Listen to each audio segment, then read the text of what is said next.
All righty, ladies and gentlemen, welcome to the 2025 Italy Pro recap. I just finished up watching it.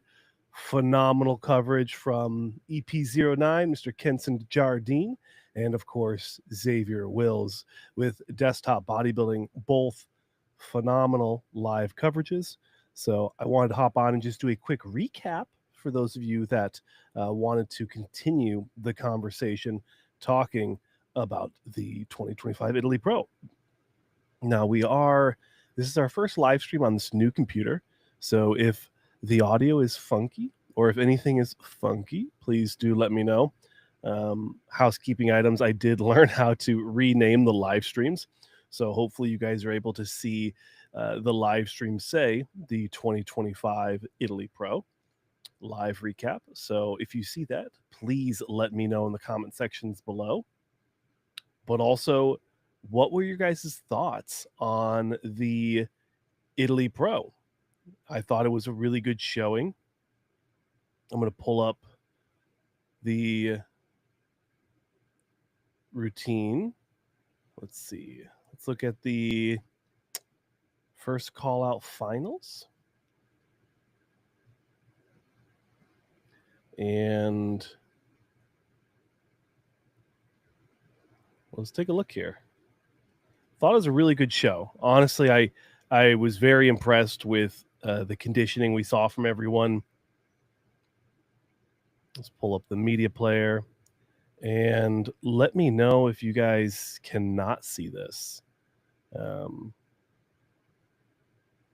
got to make sure I'm pulling up the chat in the sidebar.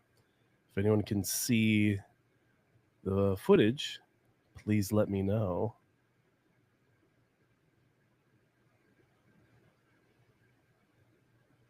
I'll pull it up on my phone real quick. So I got 3 viewers that are not talking back. How could you guys? You're my lifeblood. Let's take a look. Am I live? I'm live, right? I am. 2025 Italy Pro live. Okay, so we are live.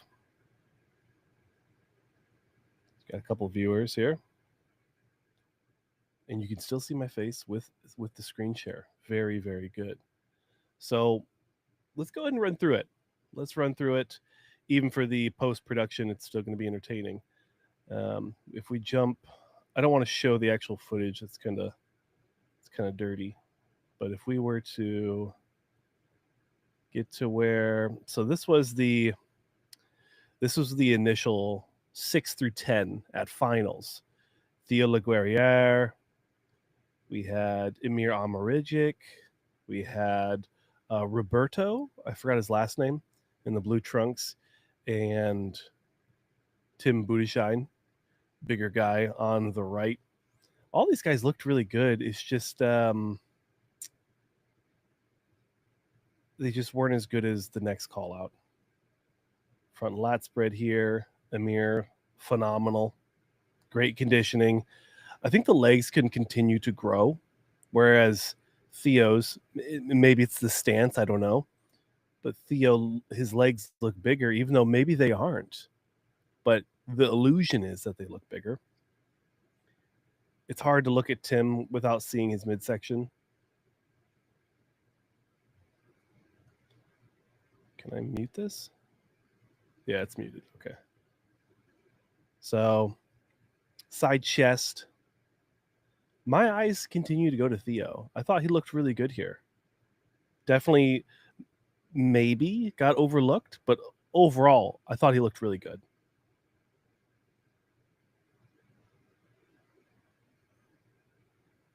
From the back. Even the back, I think Theo looks pretty darn good. I'm not mad with how Theo turned out on this one. I think he got around 7th or 8th.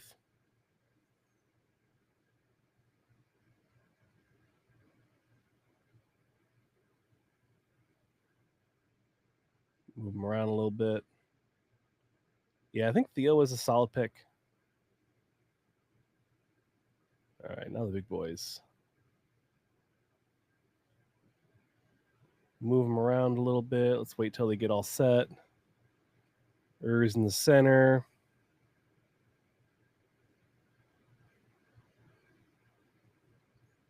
Move Sergio around a little bit. A little bit more moving. Lewis Breed.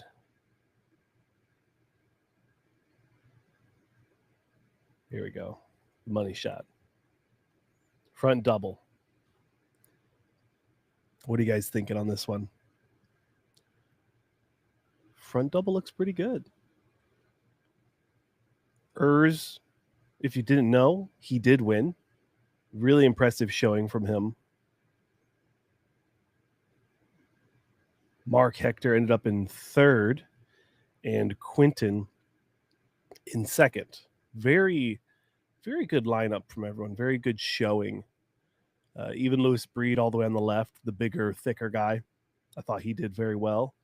He ended up in fifth, rounding out the first call out. Sergio maintained a solid fourth place here. And Quinton Araya, of course, in second.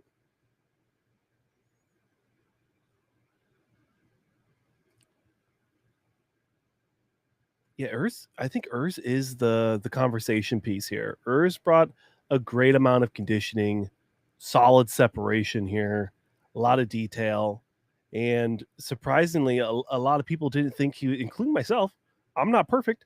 A lot of people thought that he wasn't going to have the size needed to win this show, but history will tell us that he ended up having the size. Also, part of that conversation piece around Urs Kelsinski in the show was I heard that he was on the Fuad Abiad show, and he mentioned that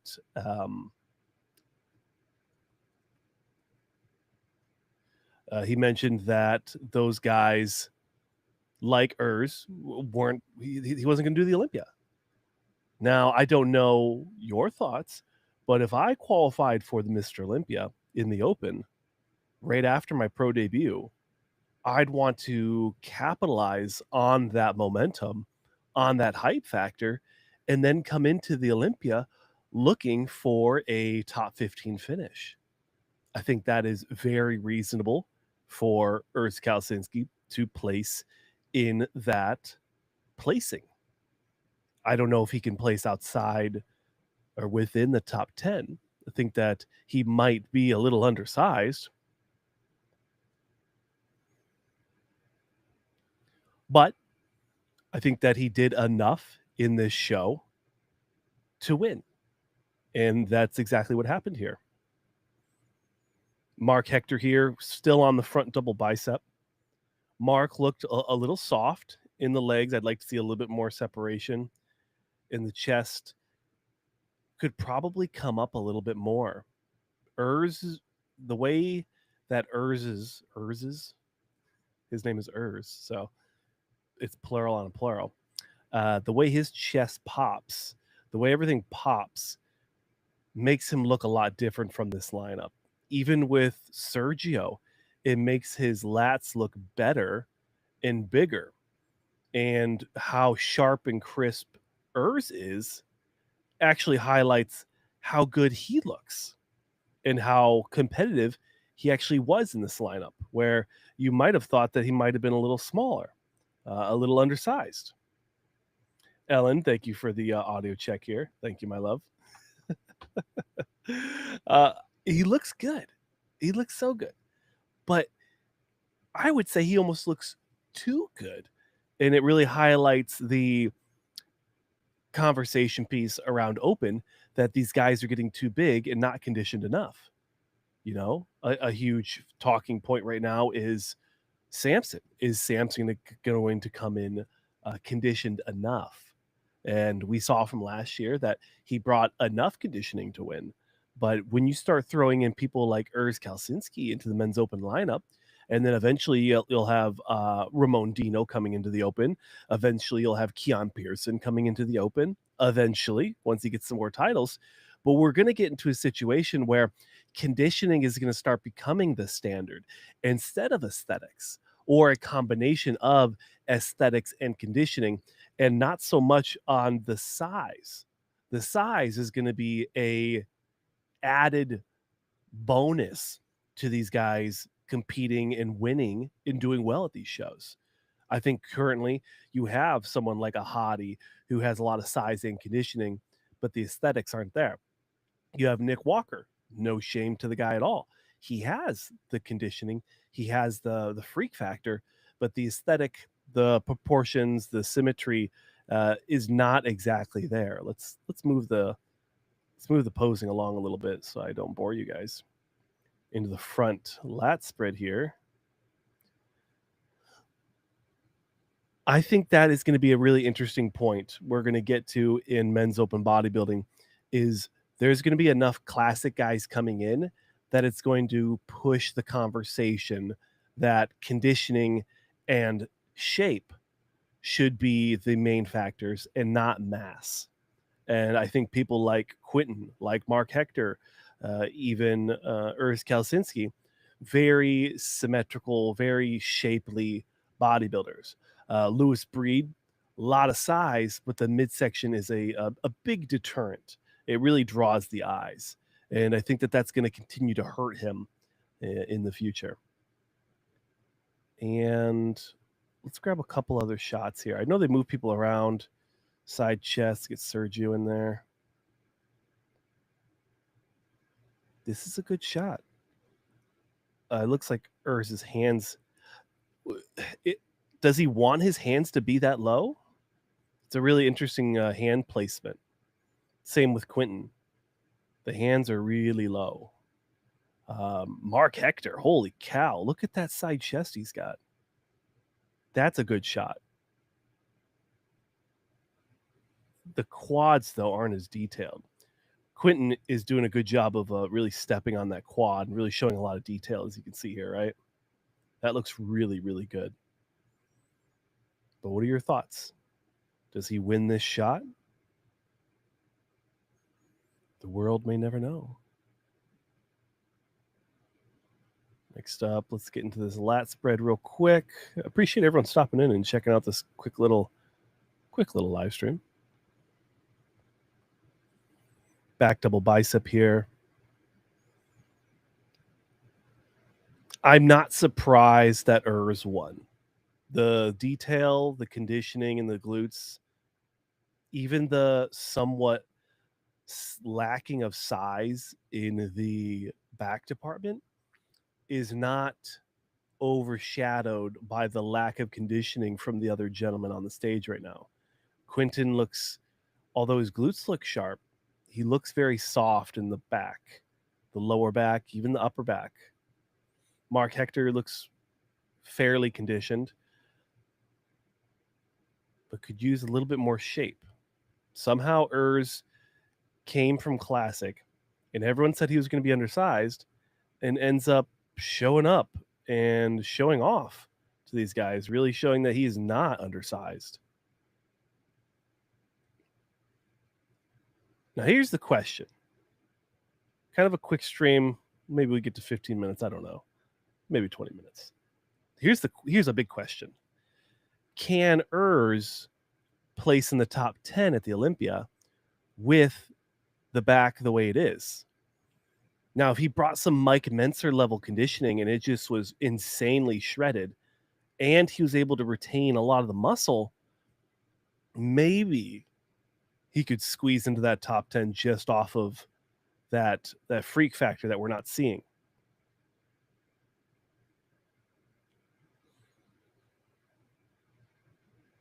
That is the question. But I'll continue to say it. I don't think he looks small. Mark Hector's arms look twice the size of Urs. That's insane. Do you see his arms over here? Second from the right. That's a lot of muscle he's got right there. That's a really good shot for him. And the beard is definitely complimentary. I really dig it.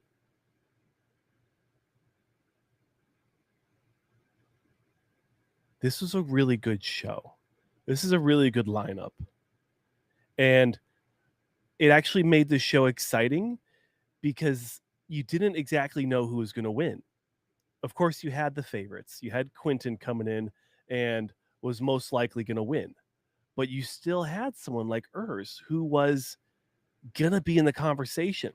He wasn't immediately ruled out just because he was too small.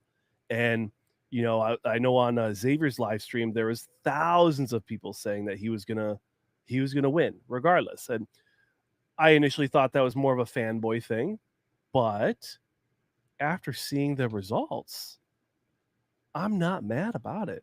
I think he looks really, really good. And I think he could do really well at the Olympia. Not gonna put out crazy predictions, but he could place here. Any other shots? Most muscular, maybe? Somehow this skip is like getting perfectly timed. Look look at Sergio's face. Hell yeah, brother.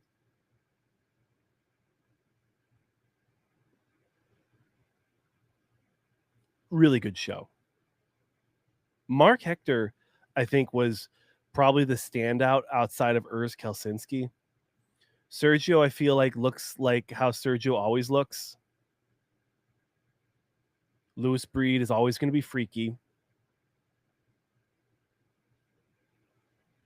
And Quinton, I think, has yet to perfect the conditioning. I think he still needs to get sharper.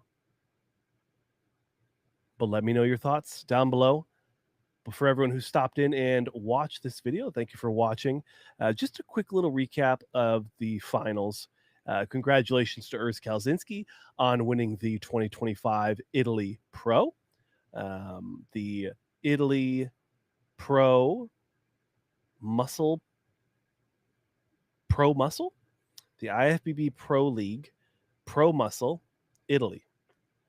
Congratulations to all those guys, sponsored by Yamamoto and Barbara Bagulo Productions. I think they did a really good job here.